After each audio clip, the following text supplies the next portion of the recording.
We've got about a minute left, I think. Yeah, you need to get on.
Good evening. Turn speaker on. Good evening. Welcome everyone to the special closed session meeting of the City Council on Monday, May 8th, 2023. I now call the meeting to order at 5:30 p.m. Roll call, please. Councilmember Brown, Here. Councilmember Clark, Here. Councilmember Claudia Arona, Here. Mayor Pro Tem Elizabeth Arona, absent. Mayor Infante. Here. Okay, Mr. Brown, if you would lead us in the pledge, please. Be delighted. Place your hand over your heart and say with me, I pledge allegiance to the flag of the United States of America and to the republic for which it stands, one nation, under God, indivisible, with liberty and justice for all. Okay. We have one public comment up here. Miss Elamine.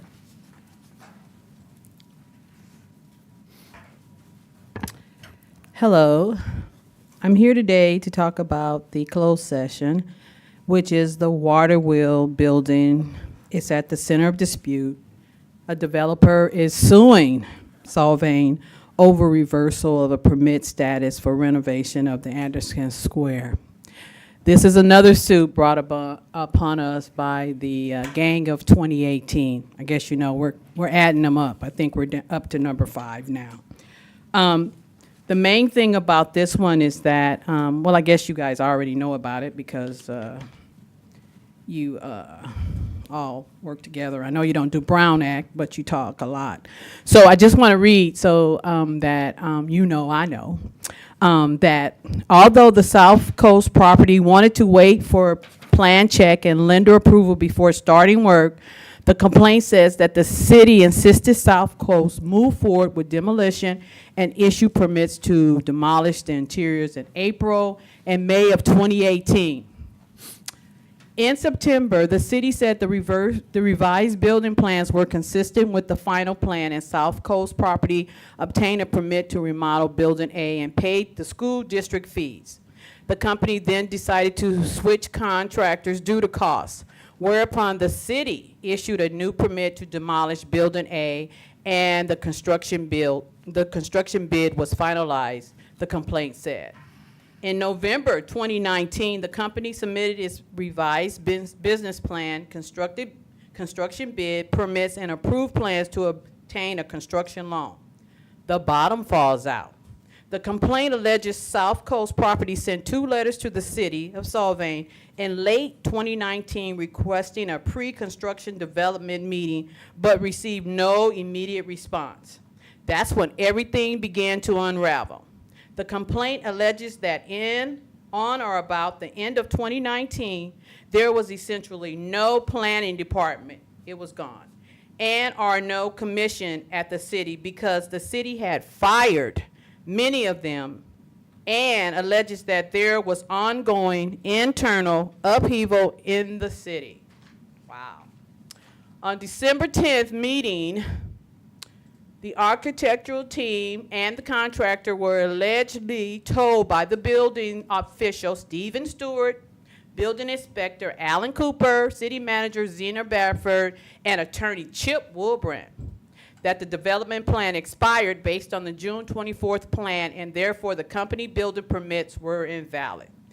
This company is seeking, it said it lost $2.2 million.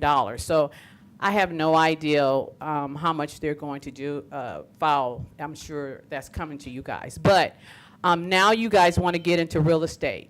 Really? Thank you very much. We will now retire to closed session. Thank you, Mr. Mayor. Pursuant to Government Code Section 54957, or 56.9, Subdivision D1, the City Council meet in closed session with its legal counsel on existing litigation, South Coast Property Company 13B, Limited Partnership versus City of Solvang, case number 22CV00254.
Reconvene to open session, please.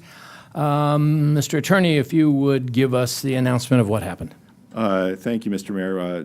We exited closed session at 6:04 PM. Closed session was pursuant to Government Code Section 54956.9 Subdivision D1, conference with legal counsel on existing litigation in South Coast Property Company 13B Limited Partnership versus City of Solvang, case number 22CV00254. There was no reportable action. Thank you, sir. With that, I will call this adjourned at 5 minutes past 6.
Good evening, everyone. Welcome to the regular meeting of the City Council on Monday, May 8th, 2023.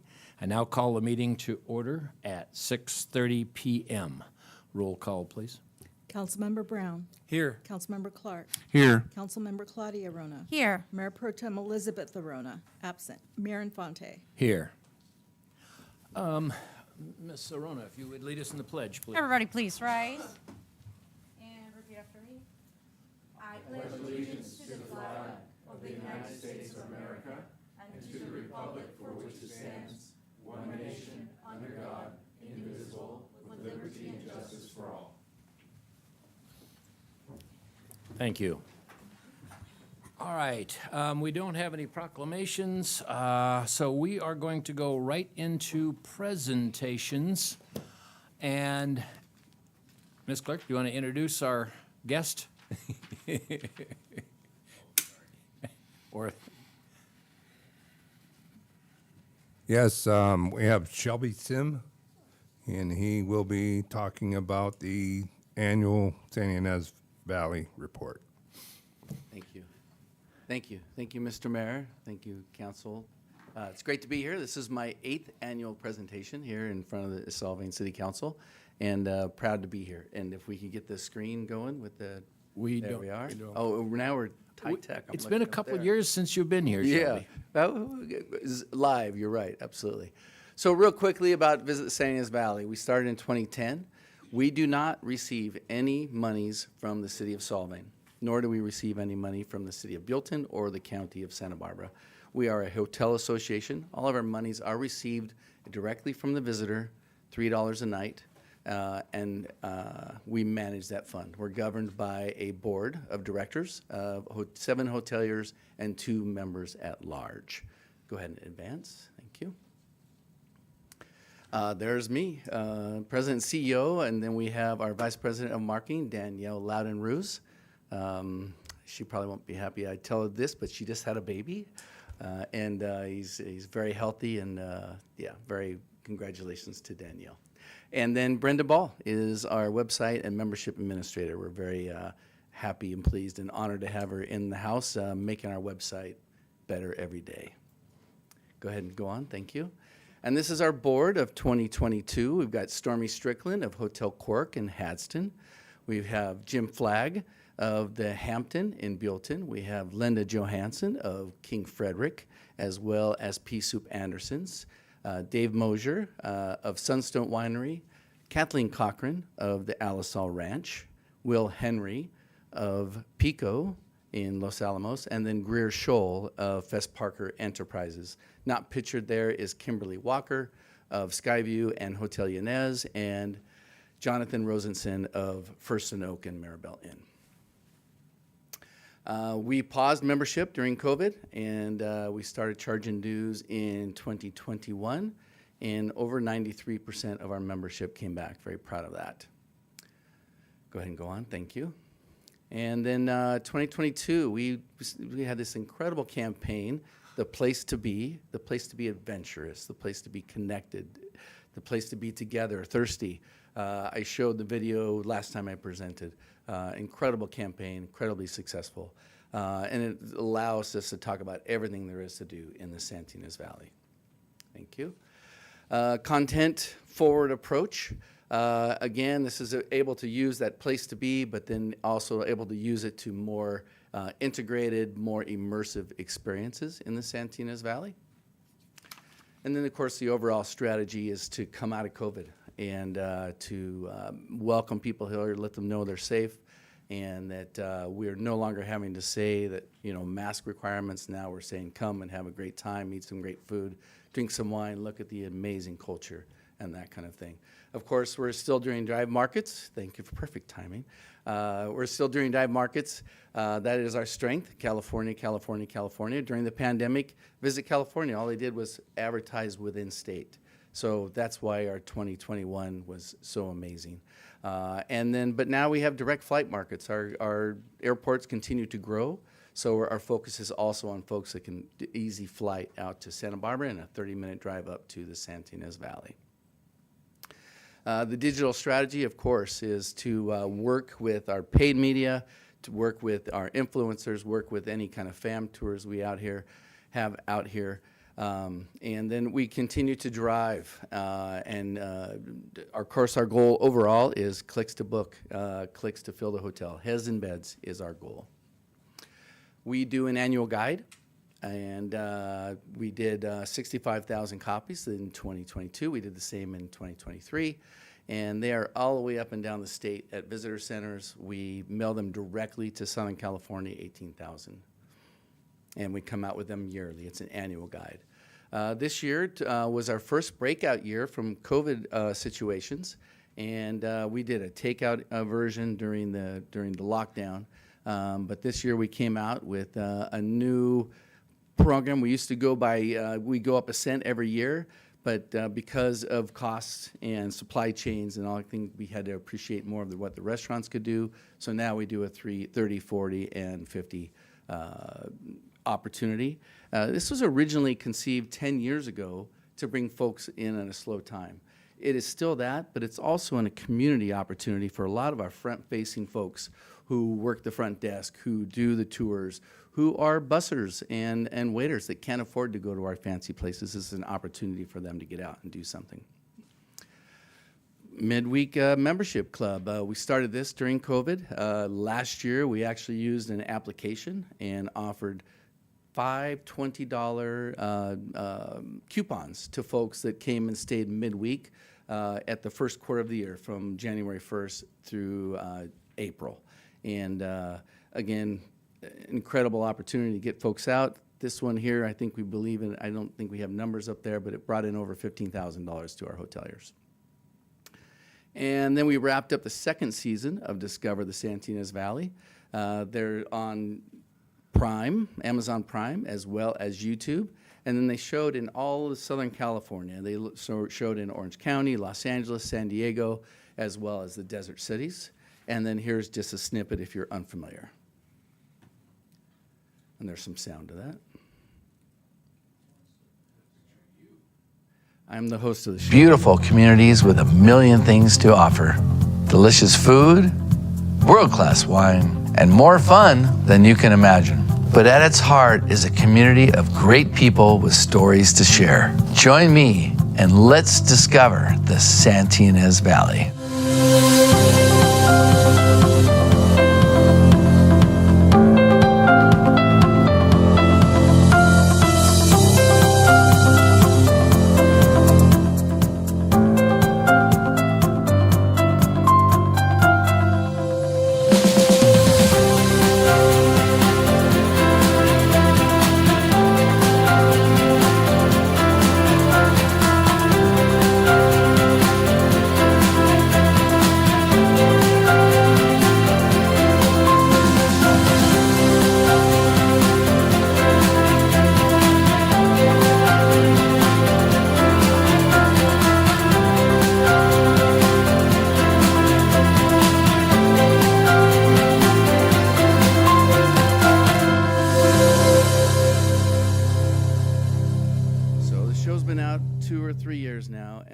Stopped on Copenhagen and other places in the valley.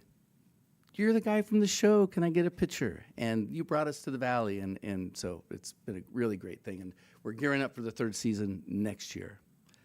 All right, public relations in 2022 was amazing. Over $3 million in value.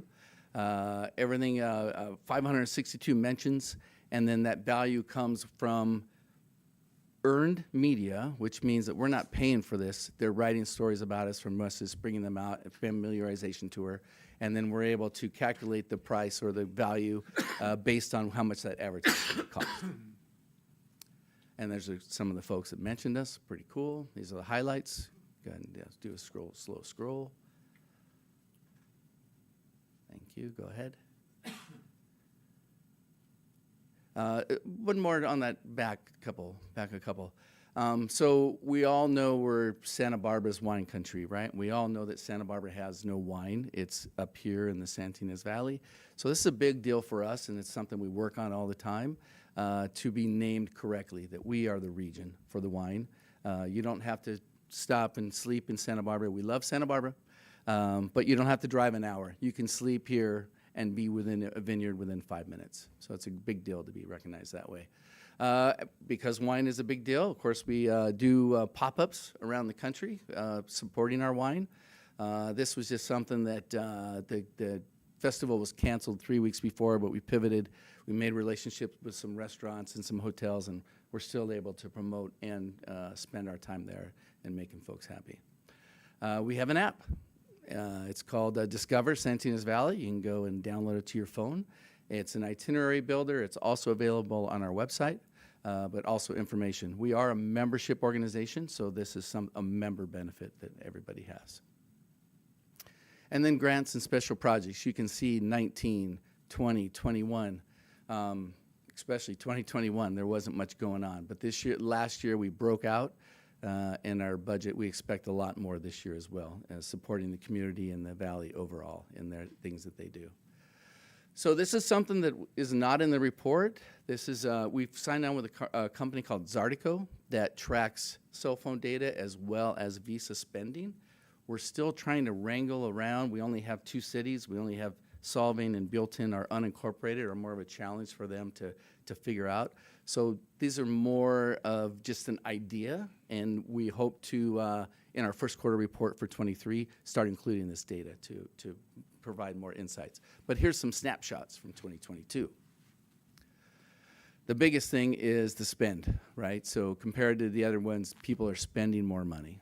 And of course, our visitors, 61% of them are staying overnight.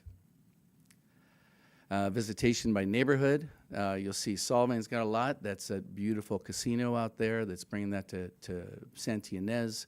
And a big year in 21, of course, because that was the first year folks could come out.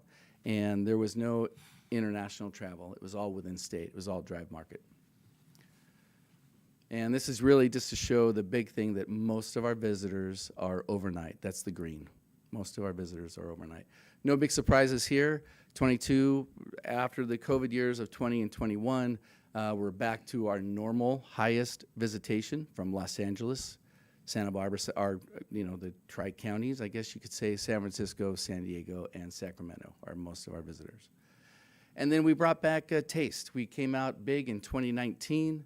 And then COVID happened, and so it didn't happen. But then we brought it back out, and Sunset Magazine loves the Santinas Valley. And so they've been a great partner, and it was an incredible event. It's a 4-day, it's like a progressive dinner, but it's a progressive festival. It starts on Thursday in Los Alamos, Friday in Los Olivos, Saturday in Buellton, as well as Santa Ynez, and then we close it out in the heart of the Santinas Valley, Solvang. And here's a video. Oh.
right.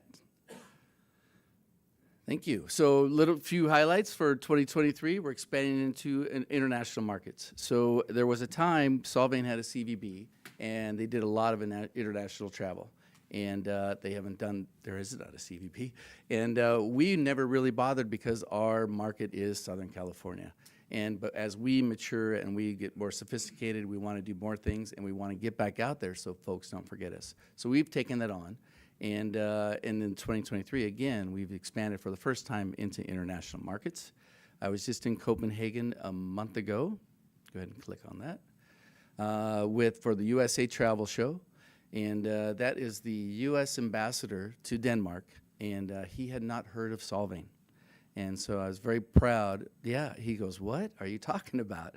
So I was telling, he was just so intrigued, and he's out in the next month or so to Silicon Valley, and we're trying to get him to come to Solvang as well. So it's important that they know about us and that Solvang is here. It was a great show. And then one back just last week, I was in Canada. It was a kind of a different show. We met with journalists one-on-one, but then we also spent 2 days with them doing different things so that it was more informal, so we can get to know each other and stuff. So yeah, very exciting stuff. That's my presentation. I'm here to answer any questions you may have. Anybody have questions? Can you sound like more like Hugh Hauser? I know, that would work, right? If I was more folksy. Totally agree. Yeah. Good job, Shelby. I always appreciated the work you do. Thank you. I had a question. Yes. Does this include like Airbnbs and things of that nature? It doesn't. No, it's just purely a hotel association. Hotels that are flagged or unflagged, or all hotels in the community, or 37 lodging properties in Santa Ynez, Solvang, Buellton, Ballard, Los Olivos, and Los Alamos. and it's a volunteer organization. It's a volunteer, They're not so they all mandated come to- together. It's a law, actually. So you have to, there's a petition, and so you have to get 51, it goes by rooms, not by hotels. So you have to get 51% of the rooms to agree to make it a law that you collect this funding for marketing. And then so if you get 51%, everybody has to play. So far, I've done 2 renewals with the organization. We're at 94% of people wanting to participate. Okay. So we're also a membership organization. So anything to do with tourism, people want to be involved, so they're on our website, they're on the thing. So vacation rentals can join as a member at $250 a year, $250 a year. Plus so much per room night. Not at all. No, they're not the hoteliers, so they're treated differently. Yeah, That's for restaurants and whatever else wants to sign up. yeah. They're not listed in our book to hear. Correct. They're listed as a member, but they aren't a part of book to yeah. If you look at Shelby's original proposition in Santa Barbara to set the T-bid up, he looked at Airbnbs or bed and breakfasts, and there was a couple others in there, and then opted not to, as I remember, before you went to the board. That was to the get county. permission to set Yeah. that up. The county felt like it was too much of the Wild West, and they were unable to tell who was and who wasn't, and who's legal and who's not. And I mean, there's all kinds of debate on who did the right thing there, but it's just something we decided not to get involved with. All right, then the next, I'm sorry, go ahead. The coupons that you did for midweek, Yes. you told me how much it generated, but what did it cost? Good question. I think in our first year, it was only, the only cost was when people recouped it. So I'm guessing here. My guess is $10,000. Okay. Yeah. Nice return. So it's a really good return because we're getting the summer months, we're pulling in so much cash, right? So we can invest some of that money we get in the summer in those first 3 quarters or the first 3 months. Would you do it again? We did it again this year, and we did it differently. We eliminated the app because the frontline staff switches over a lot, and a lot of consumers aren't still not good with their phone. So if you checked into any of our hotels Sunday through Thursday, we came and brought you a $100 Visa card. So just made it a lot easier on everybody. I have a question. Do you know roughly how many Airbnbs there are in the valley? No, sir. I mean, legal or illegal or Yeah. whatever. I Yeah, mean, not my table. the reason I bring that up is my daughter's visiting 9 cities in Europe, and they're staying exclusively at Airbnbs. Yeah. Where somebody my age would just look for the nearest Marriott. Yeah. So they're How do in- you tap into that? So again, it's something to think about as time goes on, that because the I don't know what Solvang, I think just the downtown corridor, they're Copenhagen. illegal, right? And excuse me, Buellton has banned them altogether. The county, you have to have 40 acres or more or something. So if there's a lot of underground stuff, and we wouldn't collect any of that anyway. Yeah. So But it seems like that's kind of where the younger generation is more geared to on their travel. anecdotally, Yes. folks are getting tired of cleaning fees and having to clean and do dishes. Hotels are coming back. Good point. Yeah. Thank you. Okay, a couple questions. Well, let me start off with, you talked about the app. Yes. So I read your report when I was going through everything, getting ready for this evening, and it listed how many people had downloaded that app. Right. And very few of them were Android users, and I'm an Android user, so I Okay. figured I had to go find out what this was all about. So Yeah. I went to the Google Web Store, and I looked for San Ynez Valley. Discover San Ynez Valley? No, Oh. not initially. I Okay. didn't use the word discover, and it couldn't tell me where that app was. Yeah. Until I went back and read it a couple times and said, discover San Yeah. Ynez Valley. Hard to find. Then the app showed up. So may I suggest you, It's not Yeah. obvious on the website either. No. So, thank you. Good suggestion. okay, moving right along. Yeah. Say again? Just have a QR code at the front desk or wherever for. Or Yeah. even on the website. Yeah. No, Yeah. I agree. No, absolutely. Thank you. for Something that would make it a little bit easier, because I noticed there wasn't very many people had downloaded that app. Yeah, it's one of those perceived things. Everyone's got to have it, but it's not. People still love. I liked going and the app. checking I things thought it was pretty good, actually. Yeah, more people have downloaded and used it than we expected. I'm an Interesting. Android guy too. I didn't know that. Yeah. So you did 2 creative campaigns for 2022, the place to be and see you in. Yes, Okay, are you going to be doing more than that this year? we're doing one. So the industry standard is one a year, and you hope that you're doing a campaign that you're able to do spin-offs and utilize it for a lot of different things. So a campaign is not just one sentence. A campaign is a whole world of opportunities. And I will share that the newest campaign we're super excited about in the first quarter. I would love to see that. Yeah. Speaking of sharing it when you do come over to see us, Yeah. And we haven't seen you in a couple years. Really? I wasn't here last year? I thought you were. Yeah, I was. I've been You here were? every year. You guys wouldn't let me get away Maybe I without just first ignored meeting. you. I'm not sure. I apologize. No worries. Do you do this to all of the cities? Yes. So every one of them gets a presentation by you every Correct. year? Yes. Once a year? Yes. Okay. Yeah, but you're welcome to invite me. Like if I, because by the contract, we're supposed to do an annual report, but we provide them quarterly. So if you'd like to invite me out for our quarterly report, I'm happy to come and present those. Absolutely. Good to know. Thank you very much.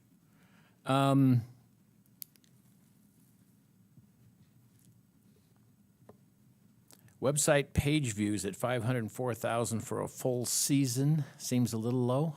Sure does. Yeah, it's never been our focus, honestly. We've worked more on heads and beds than on a website, Right. but we're getting better every day. We have the amazing Brenda Ball with us, and she's pushing our website every day and lets me know how lagging we are and how much work we need to do. She's increasing her budget all the time. I Yeah, have to tell you that the events on your website and on that app, now that I have it and Yeah. started playing with it, Yeah. are great. Oh, You've terrific. probably got more listing of events than we have on our website for Solvang events. yeah. It's impressive. We need to talk about that, Randy. Thank you. But yeah, a lot of work to be done on the website. Absolutely. Okay. Have you ever taken a look at like Palm Springs or Carmel or some of the other So we tourist have cities them for page views? Not for website stuff. Again, we're more concerned about occupancy than website Okay. stuff, but we can certainly look into that. Yeah. It's a curiosity Yeah. more than anything else. I agree. Yeah. You're the marketing guy. Yeah. I just complain a lot. Yeah. That's my job. Cheers.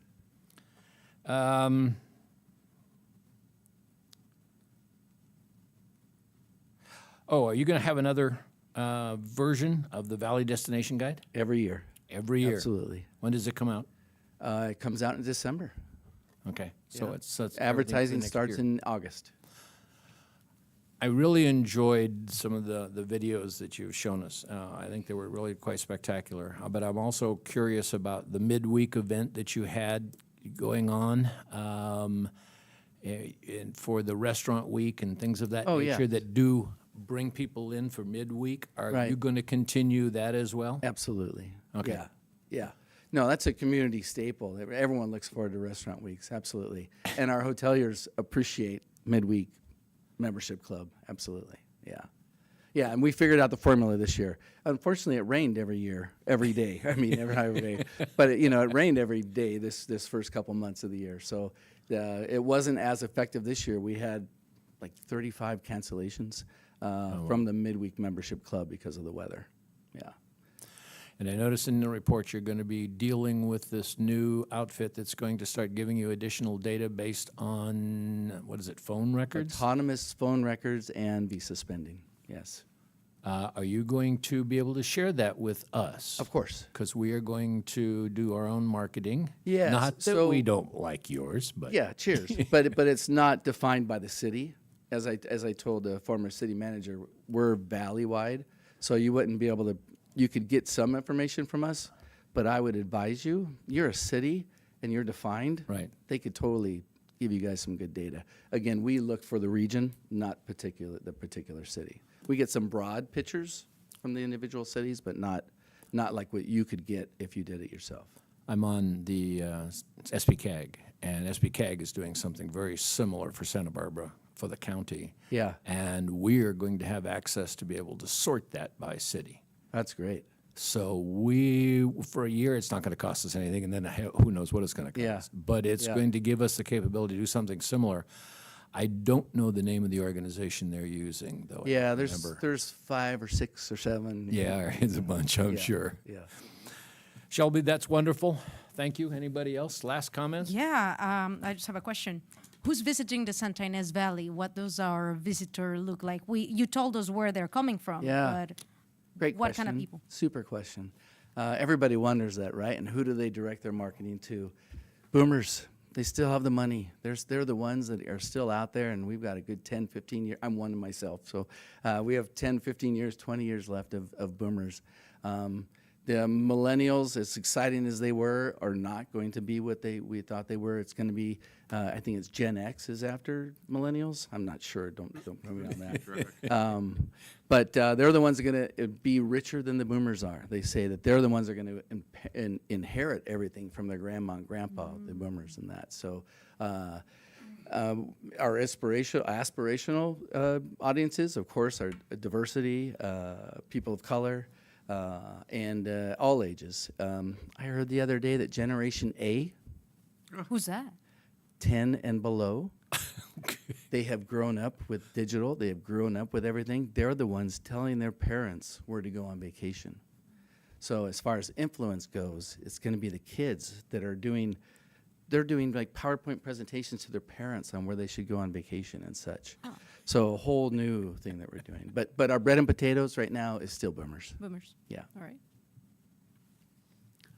Any more? Nope. Shelby, thank you very much. We Pleasure. appreciate Thank the you time. guys. Yeah. Thanks for your Appreciate you report, guys. Shelby. All right. At this time, we're going to go into public communications. But before we do that, I want to make just one quick announcement. If you haven't noticed, there's a new guy sitting at the table down here. We now have a new city manager. His name is Randy Murphy, and we will be addressing, having Randy do our city manager work and taking care of us on the council. I also want to officially thank, even though he's left the state on vacation for right now, Brad.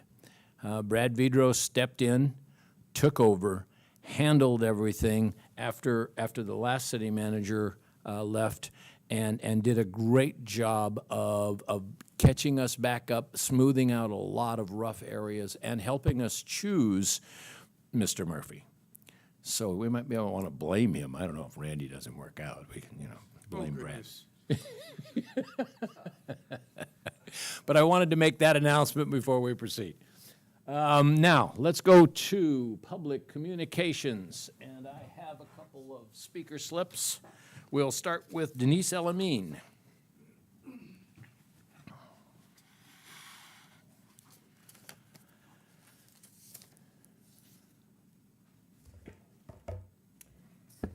Hello, my name is Denise Elamine. Let me start off by saying thank you to Jose, Sophia, and Roger. These three have to put up with me daily. All day on my walk, I stop by and I have to ask them questions every day. And what I ask them is basically they're great employees. They have just a lot of work that has been assigned to them because they are doing more work, and there should be more employees to help them out, but for some reason you don't have that. So when I complain, you three, it's not against you, it's against these four up here. 1, 2, 3, 4, one's missing. Okay, so I'm here today because we have yet another suit against us from a builder that was in our closed session today. So I'm going to talk about the Agenda 4D, which is to approve Amendment 5 for Minister Harness LP. And this is a 5.5 acre property at the northwest corner of Alamo Patano and Old Mission Drive, known as Site C. We approved this back, well, the city of Solvang approved this back in November 16th, 2020, in the amount of $598,602. Since November the 20th, 2020, there has been 4 additional amendments that totaled $120,995. To date, we are at $719,597. The 5th Amendment is coming in now, and this is what your city council is voting on today, to add another $164,102.49 to this proposal for this builder. We're already in a lawsuit that we probably can't win, and the attorney will say it's easier just to pay out. And now we're in another agreement for some land that is sinking at best, and this will be $1 million. And how many more amendments will we have before this gets done, before the suit starts? So I'm just saying that we have a lot of suits in Solvang, and we need to do what we do best and stay out of the real estate game, because it doesn't appear that we know what we're doing. Thank you. Thank you very much. Sabine.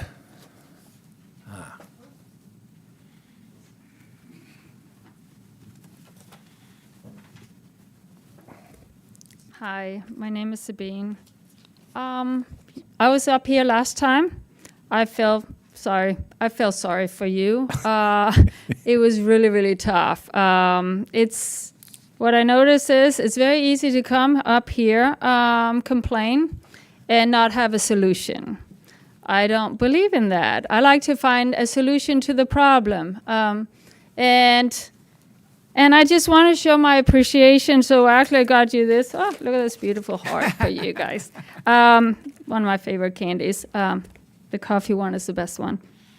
So I just really want to thank you for the decision that you made. It might not be for any one of us that can kind of feel good about, but I think you really met what is best for this town, and that is meeting in the middle to kind of clean the negative words we've been going around, and So I also want to, just for the people, because I'm all about my Danish flag, I'm all about the American flag, because my husband served 30 years in the military. So for me, the flags means a lot, because it represents a lot. And for the Danish flag that I know, being from Denmark, I know how much it means. And The Danish flag is a flag for celebration. It uses for birthdays, welcoming, in the airport. Flags are on cakes. I mean, you name it, we have it on everything. We even have it on cucumbers, produce. So when that thing is an issue about taking the banners down, I know we're talking about flags, but I mean also the banner, because the flag is on the banner, and the Solvang banner.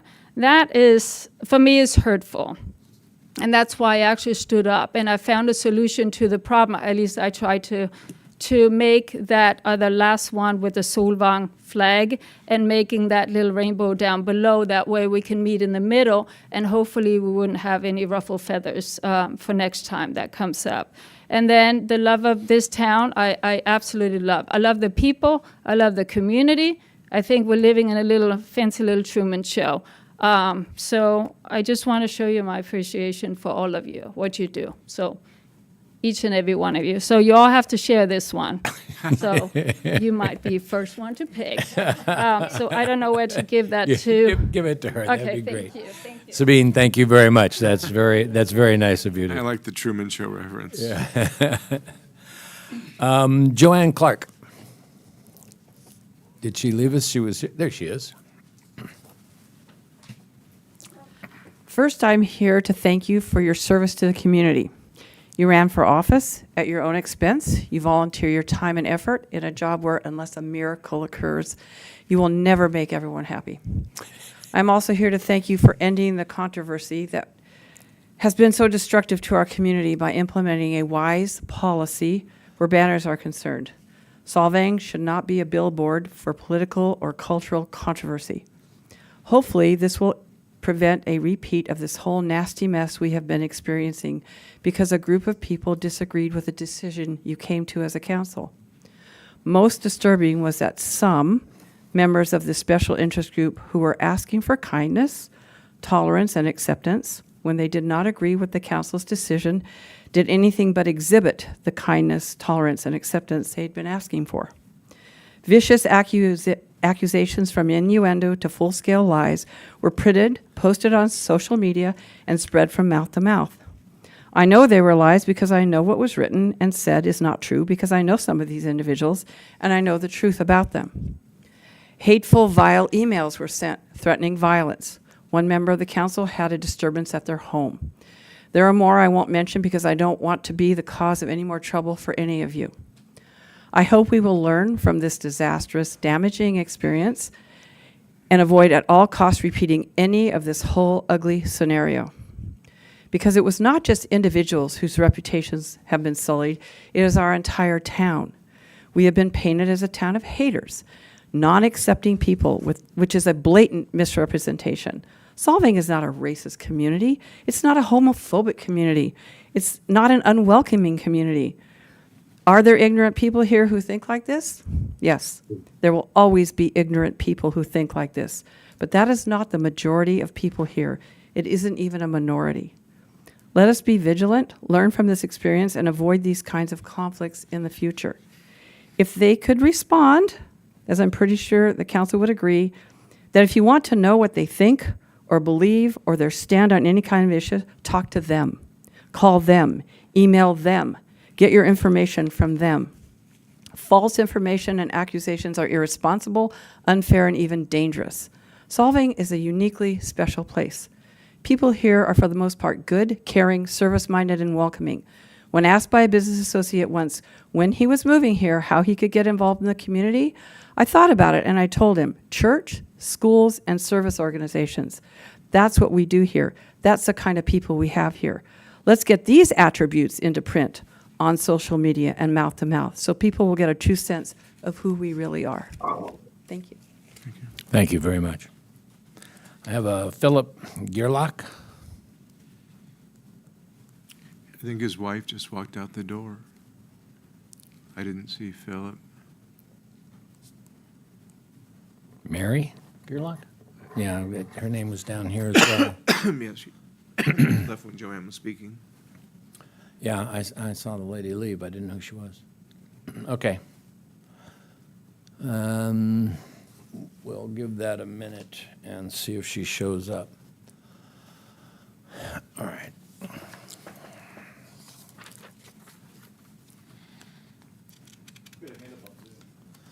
What's that? Oh, we have a hand up on Zoom? Is that him? Oh, it's Sheila Benedict. All right, let's have Sheila give her 3 minutes, if you will. I need 3 minutes to welcome Mr. Murphy. I left a message in Irish on his cell phone. I don't know if he got it, but Dia Grit Aris Fulcher. Good luck, Mr. Murphy. That's what I have to say. Thank you very much, Sheila. Appreciate it. Anybody else want to make a comment in here or on Zoom?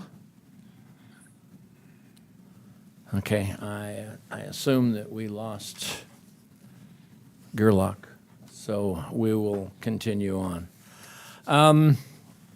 At this point, I'd like to have the new city manager give his city manager report.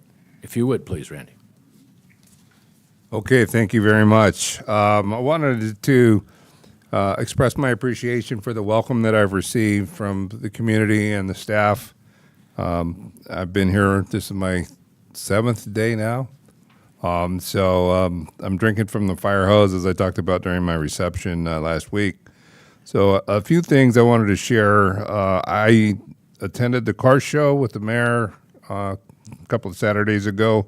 That was interesting. I did attend the county fair, Santa Barbara County Fair. The Office of Emergency Services has a meeting with the city managers, and I attended that. I also wanted to share, I learned something from that in the recent disasters we've had with the storms in January and February, that the grace period ends May 15th, which is next Monday, for people from the first disaster period, which was from December 27th through the end of January. So if you had a loss related to the storm and you have not filed a claim with FEMA yet, it's important that you do so. And for more information, check readysbc.org. That's the county's website related to that. So I wanted to share that information with our community. I also wanted to share with the council that the League of Cities annual conference is being held in Sacramento this year from September 20th to September 22nd. They have not yet opened registration, but if you have an interest, I plan to attend, and if any of you have an interest, let's make sure we coordinate our visit. So that's my report. What about the joint meeting? Oh, I'm sorry. I forgot the most important part. So I had a conversation with the mayor and the Tourism Advisory Committee. We're going to do a joint tourism, or TAC, I guess, to make it easier, joint TAC council meeting on May 22nd, which is 2 weeks from today, at 3:30 in the afternoon, ahead of the regular council meeting.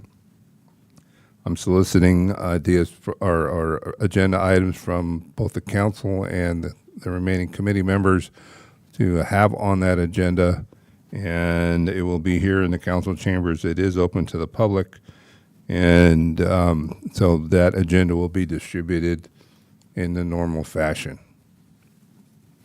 Thank you very much. Questions of the city manager's report? No. No? All right, so that dual meeting is going to be very interesting. So we're going to start at 3:30 in the afternoon. It's going to be for potentially as much as 3 hours before the 6:30 city council meeting starts. And we are going to have a discussion of several issues about marketing, a marketing manager, what other positions we need to have. Should we be hiring a contractor? What's our plans? So on and so forth. So that meeting will be substantial, and we are looking for input on that. So moving on then, I've got council comments. Does anybody wish to make a comment or request? I have one comment. Please. I would just like to have the town remember we lost a really good resident of Solvang recently after a 8 to 10 month battle with pancreatic cancer. Chris Hartman, a wonderful father, a wonderful husband, and an asset to the community. He and I both worked very, very hard for Solvang School, Solvang Aquatics, the Solvang's Aquatics Center. Chris worked very, very hard for the Sheriff's Posse, for other organizations. He was very involved in his son Matthew and Chris Jr.'s sports and every event growing up.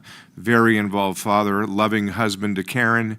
And I just wish that the residents of Solvang, Chris's service was Saturday at the Ranch Church, and he was a wonderful, wonderful resident, and I wish that we could all keep him and his family in our thoughts and prayers going forward.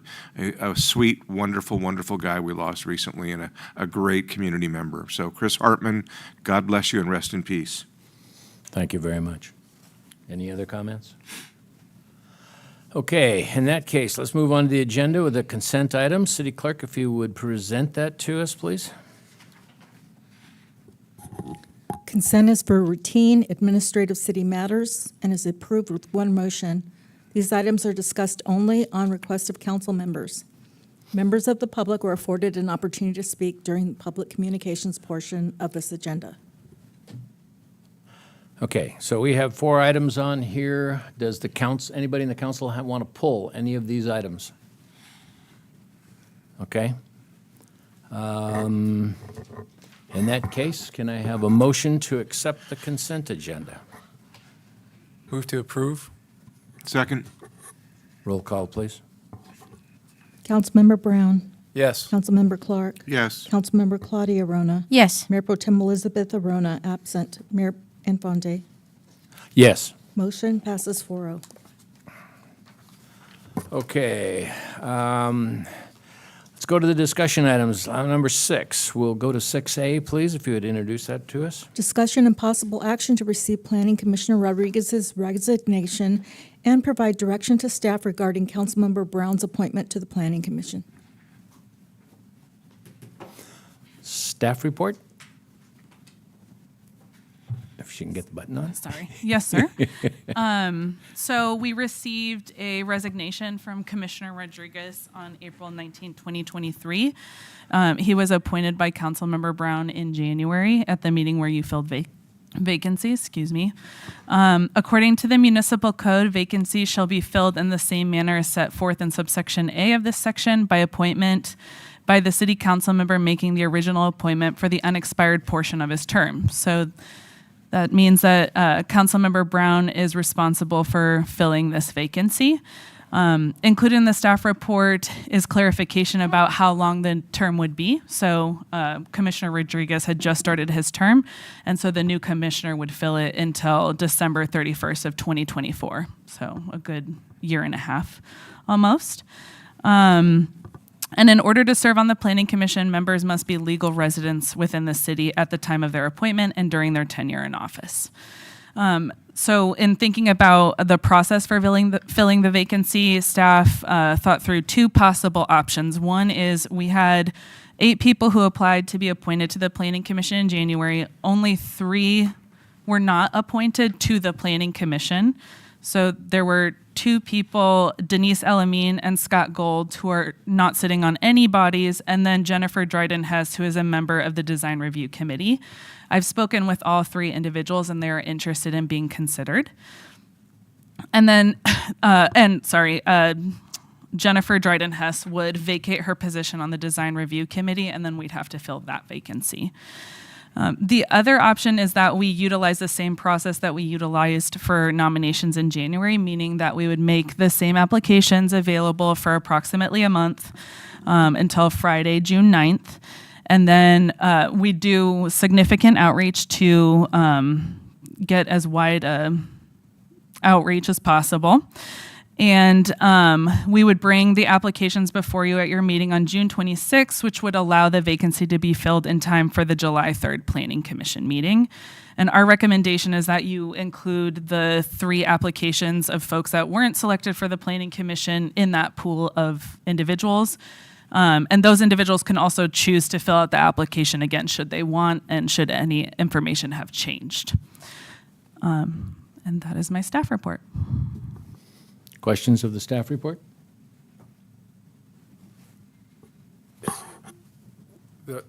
that process is necessary to go, or can we choose from the 3 that were available? Or what's the protocol?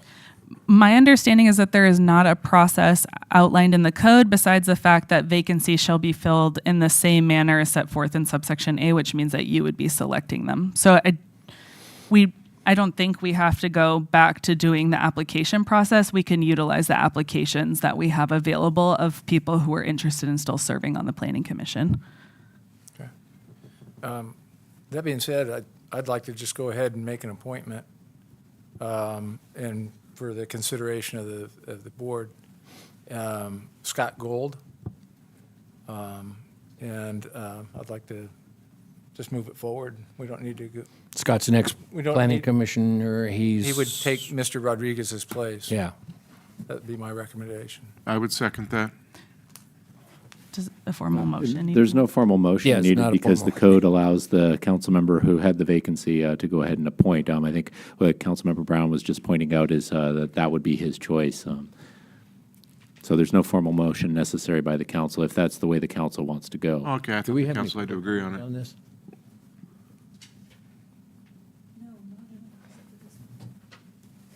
This is for, well, we do have, it's for 6A, well, it says 6AB. All right, so before we finalize this, I guess we need to go to a public comment and allow Ms. Elamine to speak, please.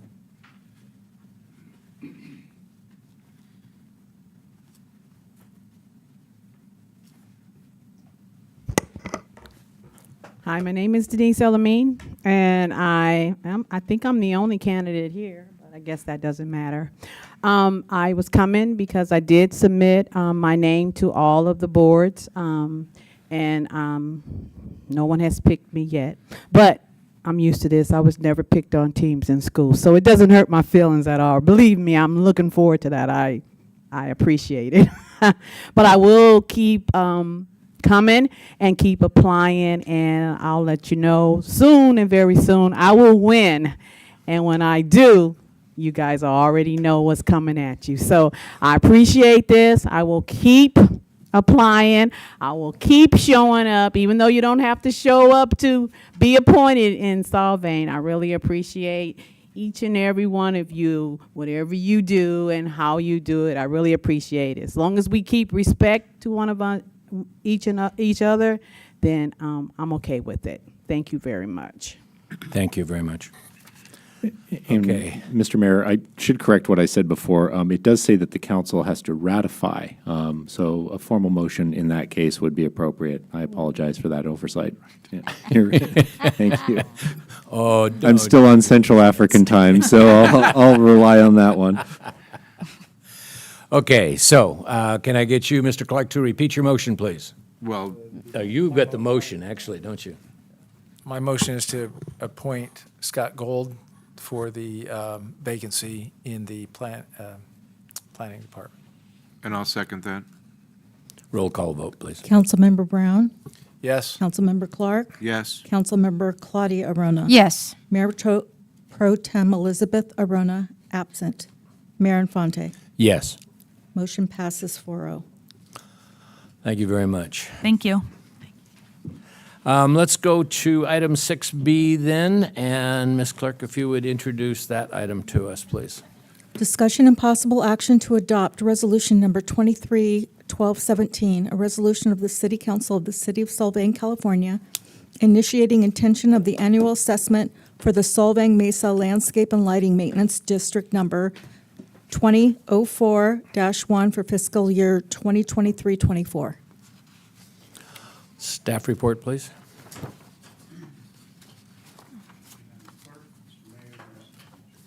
Speaker.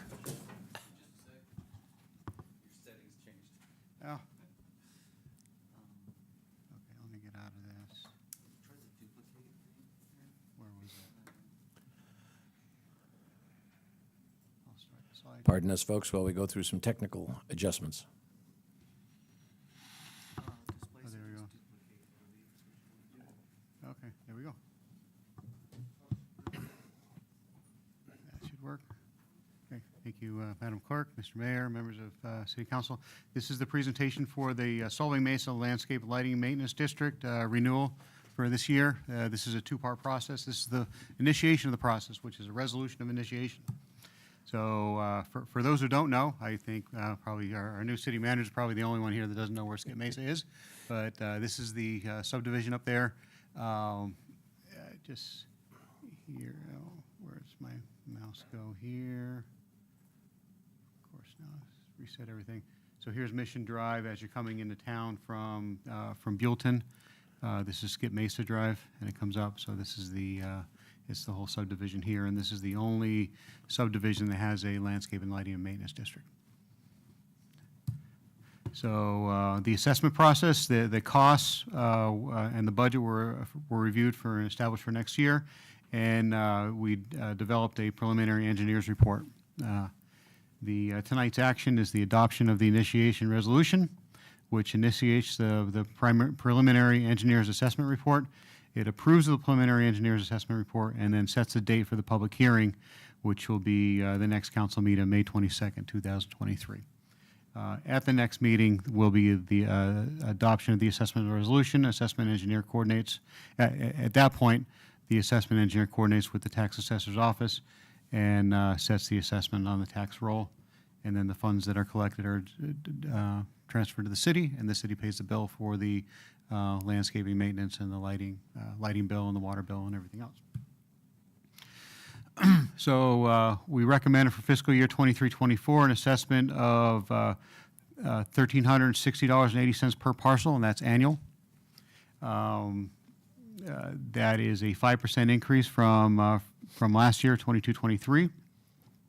And the reason why we increase is to cover the cost it covers the cost of ongoing maintenance, but the increase is mainly due to anticipated utility cost increases, not only electric, but also water, and then also the ongoing system repairs. We're finding that, as things age, we're finding more and more things are breaking, pumps and irrigation mains and that sort of thing. So we kind of had a rough year last year. There were a few areas that needed to be replaced. So we're trying to get ahead of that. All 169 lots of the benefit will benefit equally from the landscape and lighting maintenance district improvements. So our recommendation for the current action is to receive public comment and then have any discussions and direction to adopt the initial resolution. And then the next steps are listed here. That concludes staff's presentation, and I'm here to answer any questions you might have. Thank you. Questions? Yeah, a question. The assessment, is that paid one time with their property taxes?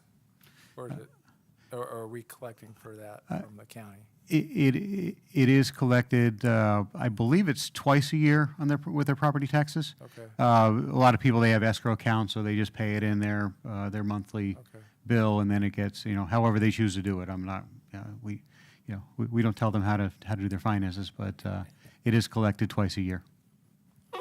Okay, thank you. I have a question. In the past, there has been the idea just about that because there are other CCRs that were formed when Skip Mesa was developed, and there's nobody to enforce them. Every so often, somebody tosses the idea that maybe it should be an HOA that handles it altogether rather than the improvement district and anything else. Is that still a discussion? Do we know? Not to my knowledge has been discussed. Okay. I'm not sure what it would take legally to make that happen, but it's certainly a possibility. It sounds like looks like our attorney will be able to. It would take virtual unanimity of the homeowners to form a homeowners association to do that. I think that would be difficult, if not impossible. But they certainly could band together and subject themselves to an HOA, but that would be a resident-generated initiative rather than a city-led one. All right, thank you. Roger, the LLMD, do they have plans for a traffic signal at Skip Mesa and Mission? That is not something that the LLMD would be responsible for. Okay. The traffic signal will be a Caltrans signal. If there's a signal or a roundabout, it's their road, so they would determine what goes in there. So the money that they collect wouldn't necessarily pay for that light if we could get it approved. It's not from the Landscape Maintenance Lighting District. I believe. That's strictly landscape lighting. Yeah, I believe that the city has received some money from the developer initially, so there is some money in the bank for that. I don't know that for certain, but word of mouth is. There was some in the anecdotal. past, I know. Yeah. And I went to an SBCAG meeting with the TTAC and got them to request that Caltrans come out and look at that intersection again for the possibility of a light. Okay. We'll see what happens. I don't know. I presume they're going to get hold of you if they're going to do anything like that. Yeah, I'm sure they would. There's also one of the projects that the LLMD is in the works for, has been for about a year and a half, or longer, actually. It's long before I started. I've been here about a year and a half, so it was before I started.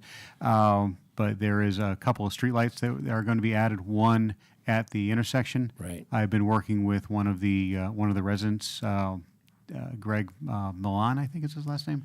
Yeah, Greg Milliken. Milligan, that's it. Yeah, he sent us in a letter that supported everything that you've come up with in the LMMD. Yeah.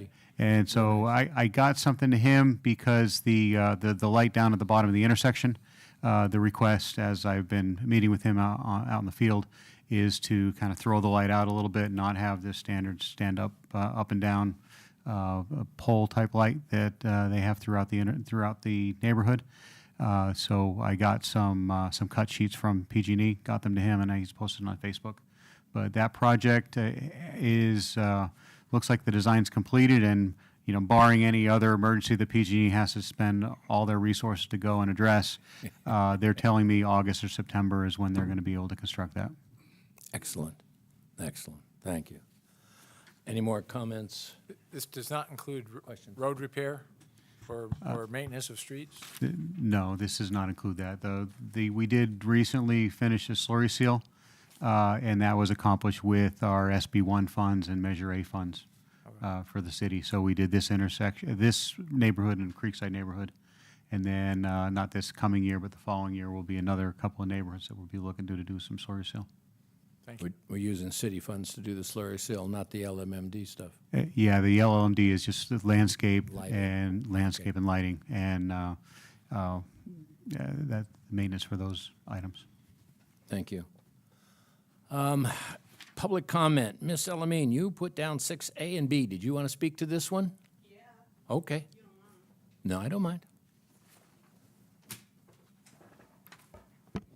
My name is Denise Elamine, and I live in Skip Mesa. Wow.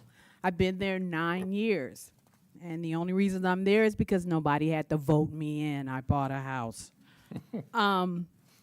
The HOA is out because your attorney is correct. You would have to have 100%, and I would never vote on it because I would be the first one to be voted out, and I know that. So it'll never happen. My problem with our contract and raising our taxes, which it is our taxes, they charge us the complete $1,360 on your tax bill. So when I get my tax bill in October, the full amount will be on there. So it's there. And I don't think it makes a difference if you have impounds. I don't know what it does. But it's still a one-time thing. You don't get it twice. But I live there, so I know for sure. Another thing is that we have landscaping, and we have a beautiful contract. And the reason why we're raising that, it appears that we're raising this money, is because the contract will be coming up for next year for Brightview. And this is a great contract that was written by our former Matt, and it is one of the best contracts, but the landscaping people never follow it. It is very specific and tells every month exactly what they're supposed to be doing, which they never do. We lost Fred because of the 2018 gang. They fired Fred, and we were supposed to have someone to look out for where our money is spent and watch over our landscaping people, and they fired him, and we have no one. So if you don't have anybody watching it, people who are paid $7,100 a month to maintain just the front edges of our property, then they don't do what they're supposed to do. And when I report it, nobody seems to care because there's no one who works for it. So I object to any more money being spent on this LLC because you're not even making the people that you are paying this money to do what they're supposed to do. So what do you need more money for? To embezzle it? I don't know what it's for. But if you're going to ask for more money, you need to at least be making the people that you're paying out money to do what they're supposed to do on a rock-solid contract. So I would just like the city council to really look into how we can get people that we're spending $7,000 on a month to do $7,000 worth of work. I'll even take $4,000 worth of work. Thank you. Thank you very much. Anybody else wish to talk on this subject? I don't see anybody on Zoom, and we have nobody left in here. So I think we'll take it back to the council. Now, this is strictly for notification, right? We don't need a motion on this to approve it. It'll be coming to the next council meeting for approval? There is a resolution to be approved. There is a resolution for Yeah, approval. sort of the resolution of initiation. Yeah, boink. Okay. Do I have a motion to approve this I'm sorry, do you have any more questions? Yeah, in reference to that,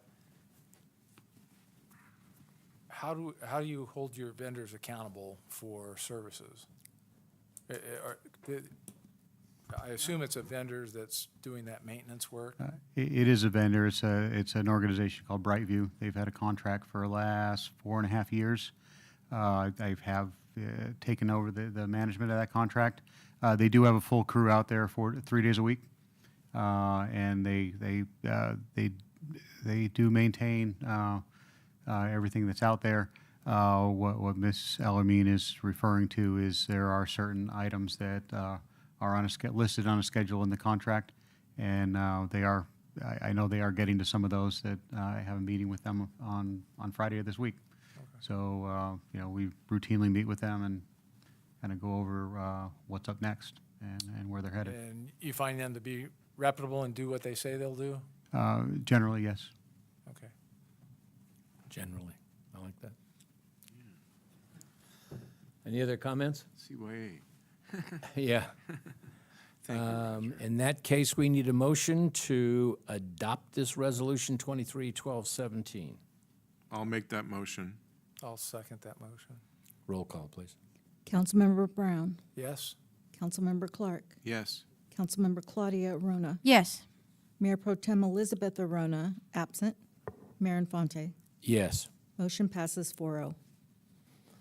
Okay, we're at the end of the discussion items. We're at the AB 120-1234 report. Does anybody have anything to report? Yes. I was in San Luis Obispo at the California League of Cities district meeting, a dinner that they had at the Madonna Inn, and represented Solvang there among the other cities. How was that? It was a wonderful dinner, nice dinner from Madonna Inn, and there seemed to be a lot of bantering between who had the best strawberries, whether it was Santa Maria or Oxnard, and they couldn't agree, but they all agreed that we had the best able skeevers. And Santa Maria's not famous for able skippers. but they tasted best with Santa Maria strawberries. So it was fun, and That's great. the city of Buellton was represented, and I, being the solo representative of Solvang, I sat at the Santa Maria table. But that's where they put all the kids, so there you have it. Is that what the kids are? Anybody else? I got nothing. Okay, I've got just, I got to think about this for a second. I got one anyway. The city bought a table at the Buellton State of the City that was taking place up at the Vega Vineyards. We got a meal for it, and there was only a couple of us that showed up there. It was an interesting presentation by Dave King, the mayor, and Scott Wolf, the city manager. It had an ending that was quite interesting. After he talked about several elements of what was going on in the city, his last slide up at the top, it says, "How are we doing?" And then he pressed the button and it comes up and it says, "Damn good." In big red letters. It was really an interesting presentation. Mr.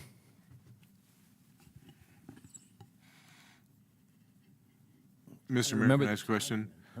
So Dave King was touting how well Buellton's doing? Yes. Because they have gas stations and car lots. Tell him to shut up. Well, the interesting thing about that, no, he actually presented several buildings that were coming online. Then he showed the architectural drawings of these, there was hotels and different businesses that were coming in. Hey, Buellton's aggressive.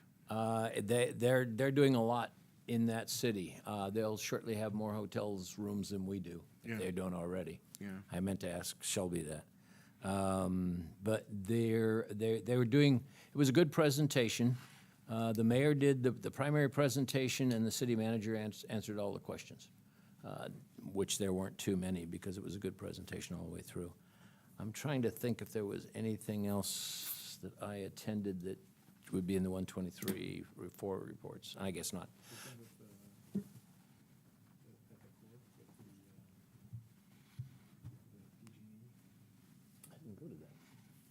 Did you go to that? We'll talk tell everybody about the PG&E meeting. There was a energy meeting at the Cork. It was midweek last week, and I think it was Monday. And it was represented different speakers regarding Diablo Canyon and other wind turbine projects, things of that nature for energy sufficiency here in our area and in California. So, and it was included hydrogen distribution and vehicles, but everything seemed to revolve around the state mandate for zero carbon emissions, 35, I think it is. 30. There's some interesting stuff going on with energy production. All right, I'll take a second. You heard about the falling brick energy? It's a 24-ton brick. So the same way that the water coming out of a dam runs a generator to produce electricity, you drop a 24-ton weight, it generates electricity, and it takes 20% of the amount it generates to pull it back up and let it drop again. So there is no, you don't need sun, you don't need wind, it's in a building. They're building one in China and one in Tucson, the two first test cases of this generator. Imagine permanent, always energy production, electrical energy production. I think it's fascinating, actually. I want one here for Solvang to take care of us. What's the brick made out of? Believe it or not, it is. It's a cleansed dirt with concrete in it. They say it's compressed. They do something special so it doesn't break. I don't know how it falls. I don't know what the track is like. I only read the summary of the report. But to me, this is a fascinating. It's a self-fulfilling energy system. Yeah. And this relates to AB 1234 how? It doesn't. And the Yangtze River is using those bricks. Ladies and gentlemen, if you have no more comments, I'm done with mine. We will call this session completed at 8:45 p.m. 7:45. Thank you. 7:45. I can't read a clock.